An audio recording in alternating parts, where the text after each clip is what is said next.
Hello dear fans. Who is Nodosaurus? Nodosaurs are dinosaurs that lived on Earth over 130 million years ago, back in the early Cretaceous. Means the name Nodosaurus naughty raptor. The skeleton of a Nodosaurus was first discovered in 1889 in North America. Nodosaurs were relatively small dinosaurs. The body did not exceed 5 meters in length, but a skeleton is known that reached almost 6 meters in length.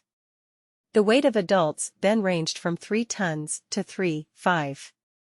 The Nodosaurs had a small head, therefore, a tiny brain. Nodosaurus got its name from small nodules they covered the skin on the back, neck, tail, sides of the dinosaur. Nodules with bone plates alternated. This served as a means of protecting the dinosaur from predators. The plates protected the lizard from claws and sharp teeth.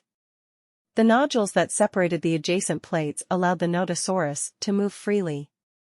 Many armored dinosaurs moved at low speed and were very clumsy. And the Nodosaurus could run pretty fast. Its body was flexible. Thanks for watching.